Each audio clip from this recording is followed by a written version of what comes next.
country club smelled like old money and fresh flowers, and I already knew I didn't belong there. Not because I couldn't afford the entrance fee. Not because I'd never been inside a place like that before, but because my sister had made it very clear, the moment I walked through the door, that I was an embarrassment she hadn't planned for. "What are you wearing?" she said. Not a question, a verdict. She was standing near the entrance with a glass of champagne she hadn't touched, wearing a blush pink dress that probably cost more than my monthly rent, and she looked at me the way you look at a stain on a white tablecloth. Like I was something that needed to be removed before anyone else noticed. I looked down at myself, a navy wrap dress I'd bought on sale at J. Crew, low block heels, a simple gold necklace my grandmother had left me. I thought I looked nice, I'd thought that all morning. "I look fine," I said. She grabbed my elbow and pulled me toward the coat check, away from the other guests filtering in behind us. Her voice dropped to a sharp whisper. "This is Whitfield's anniversary celebration. Do you understand what that means? Do you understand who is going to be in this room tonight?" I understood. My brother-in-law had just been made partner at his firm. Tonight was a celebration of that, and of his parents' 40th wedding anniversary, and of everything my sister had been building toward for the last 6 years of her marriage. I understood perfectly. "Your dress looks like something you'd buy at a mall kiosk," she said. "You look cheap. You look like you don't belong here." Have you ever had someone say something to you that, on the surface, is just about a dress, but underneath it's everything? Every holiday where you sat at the kids' table even though you were 22, every time your mother said, "Your sister always knew how to present herself." Every time you showed up and someone looked at you like you were slightly less than what the occasion required. That's what that moment was. It was never about the dress, but I smoothed it down anyway, and I followed her inside. My sister and I grew up 40 minutes outside of Columbus, in a house that was modest but never empty. My mother was a middle school art teacher. My father drove delivery trucks until his back gave out, and then he did bookkeeping from home. We weren't poor, we weren't rich.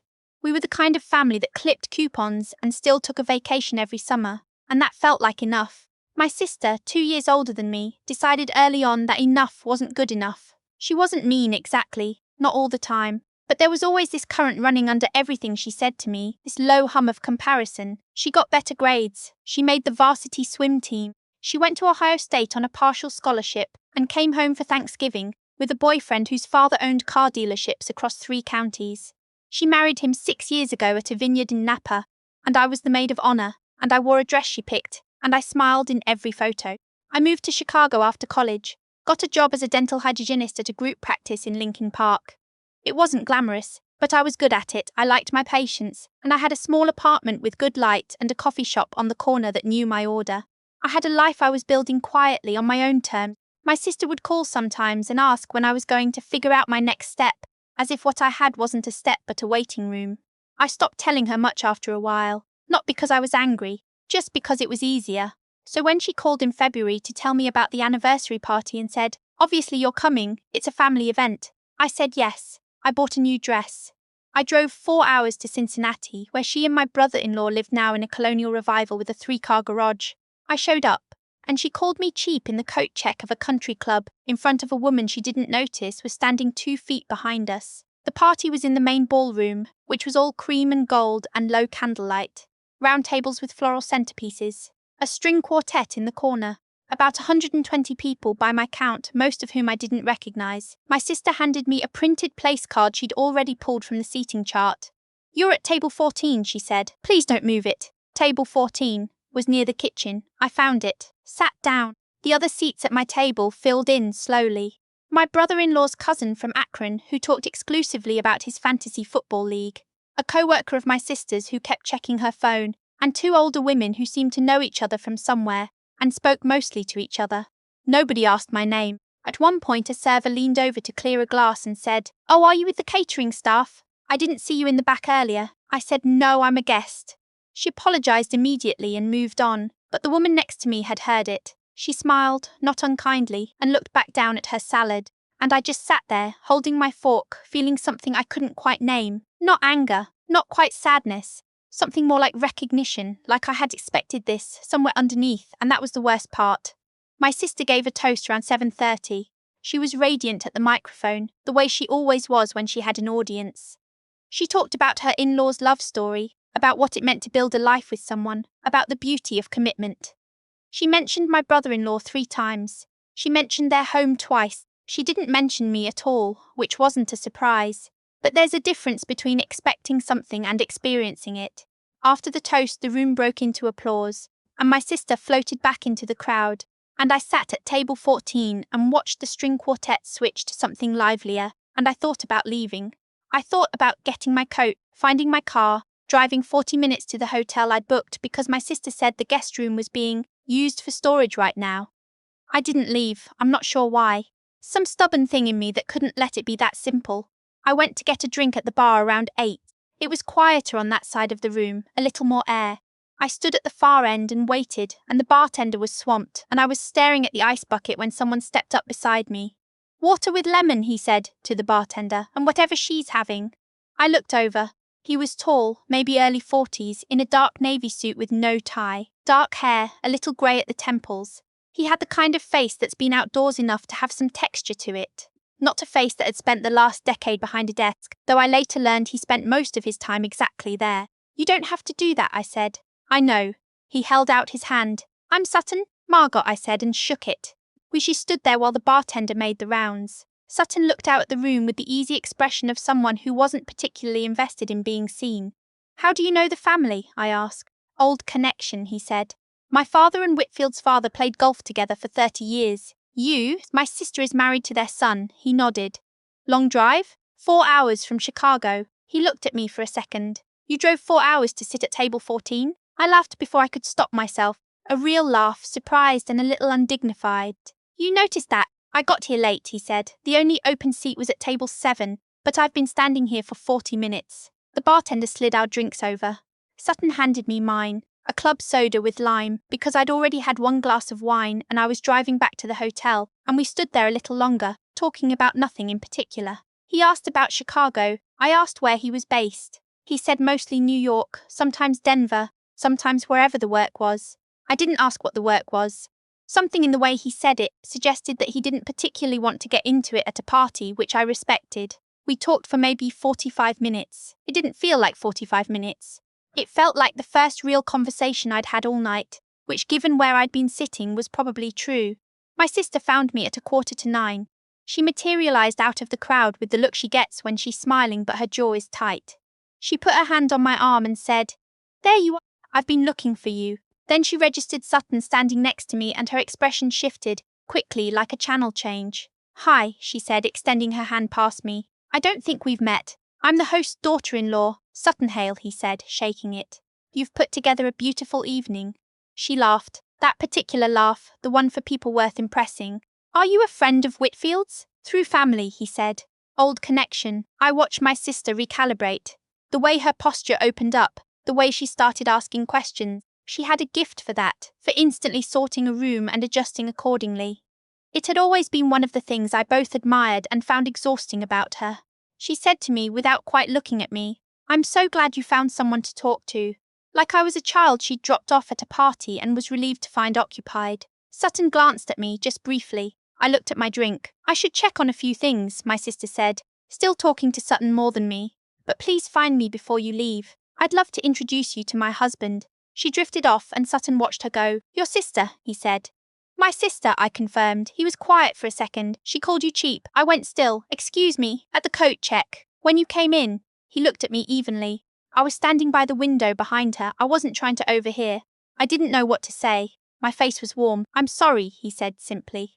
That was a lousy thing to hear. I nodded once, not trusting my voice entirely. "For what it's worth," he added, looking back at the room, "you look perfectly fine. More than fine." I thanked him. We stood in comfortable quiet for a moment. Before the evening ended, he asked if he could have my number, not in a pushy way, in the way of someone who doesn't do things they don't mean. I gave it to him. He said he'd be in Chicago the following month for work, and he'd like to get coffee if I was open to it. I said I was open to it. I drove back to the hotel that night, feeling something strange and quiet, like something had shifted by a few degrees without announcing itself. He texted 3 days later, not right away, not weeks later. 3 days which felt considered. He said he'd been thinking about our conversation and he didn't want to wait until next month to continue it. We talked on the phone that night for 2 hours. I didn't tell my sister. There wasn't much to tell, I reasoned. It was just a conversation. Then another. Then coffee in Chicago when he came through in March. A corner table at a place in River North, 2 hours that stretched past lunch. He was direct without being aggressive, funny without performing it. He listened the way people listen when they're actually curious and not just waiting for their turn. He told me about his company on that third visit, not as a reveal, not as something to impress me with. He said it almost apologetically, like he knew it was information that sometimes changed how people looked at him, and he'd rather it not. He'd started a logistics software company in his late 20s, built it over 15 years, taken it public. He had a board now, a COO who ran the day-to-day, and he spent most of his time on acquisitions and strategy. I nodded and said, "Is that what you want to be doing?" He seemed surprised by the question. "Most days," he said. "Not all days." I told him about my work, about the patient who brought me homemade biscotti every 6 months for 12 years and still couldn't remember to floss, about learning to read someone's anxiety in the way they gripped the chair arm. He listened to all of it.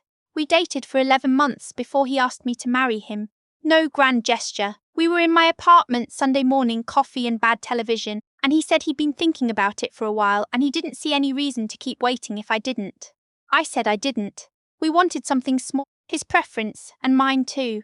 A civil ceremony at the county clerk's office in Chicago, followed by dinner at a restaurant we loved in the West Loop, 12 people total. The plan was simple. The plan felt right. I told my mother first. She cried the good kind. She said she'd always thought I'd find someone solid. I told my sister on a Tuesday evening, over the phone.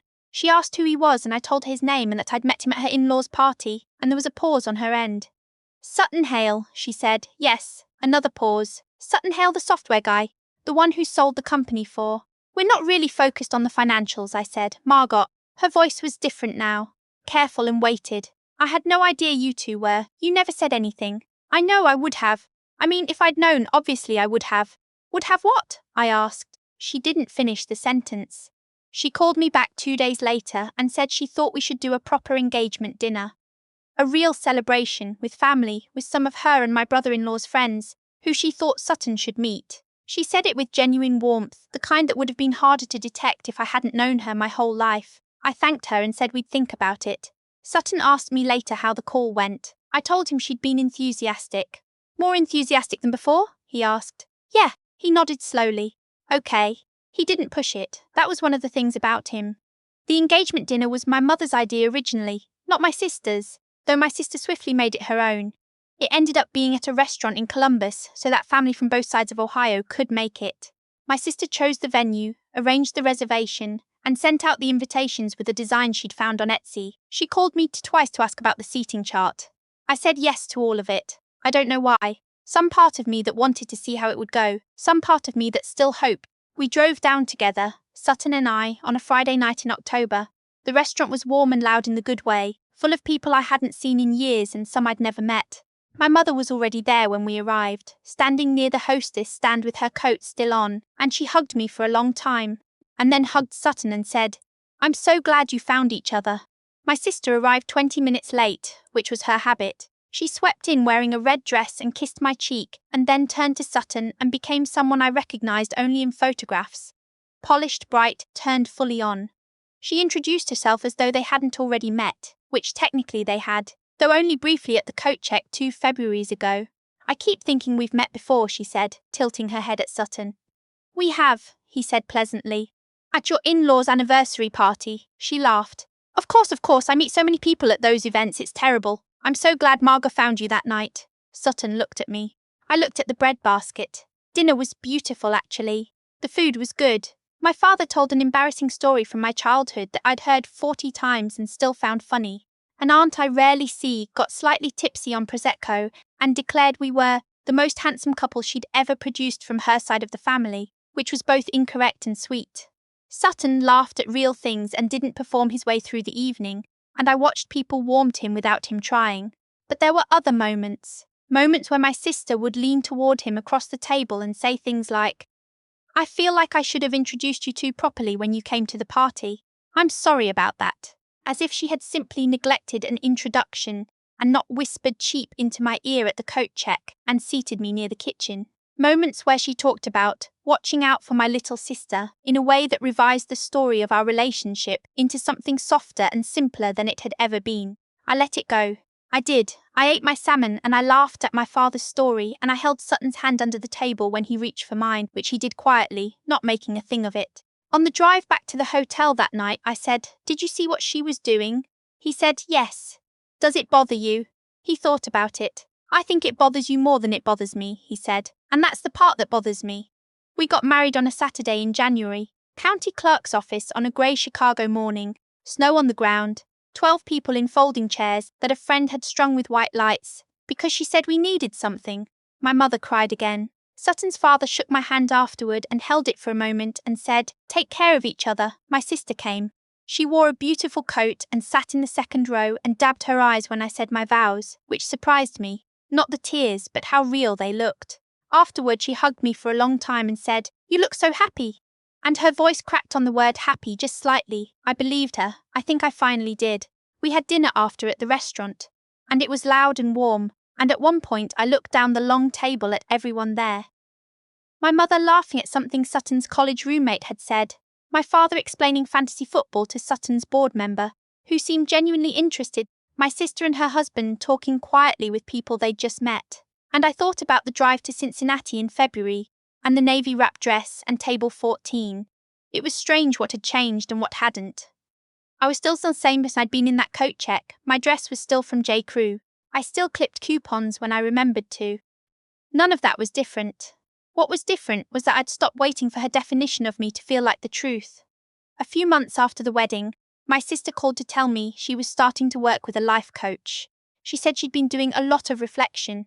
She said she felt like she'd spent years measuring things, herself, other people, by the wrong scale. I listened. "I think I owe you an apology," she said, "for the party, for other things too, for a long time of other things." I was standing in my kitchen. Outside the window, the lake was flat and grey. I held the phone and thought about how to respond honestly. "I know you do," I said. "Not cruel, just true." She was quiet for a moment. Then she said, "I'm sorry, Margot, I really am." I thought about the coat check, the place card near the kitchen, the toast where I didn't exist, the phone call where her voice changed when she heard his name. I thought about all of it, and then I thought about my mother and my father and the 40 minutes of Sunday laughter that still sometimes came through on my voicemail. "I hear you," I said. "I think I believe you." We talked for another hour. Not easily, not perfectly, but real, the way things can be real when somebody finally stops performing and you do too. I don't know what my sister and I will be to each other going forward. I think that's still being written. But I know that I stopped carrying her version of me sometime between table 14 and a January morning with 12 folding chairs and white lights. And I know I don't miss the weight of it, not even a little.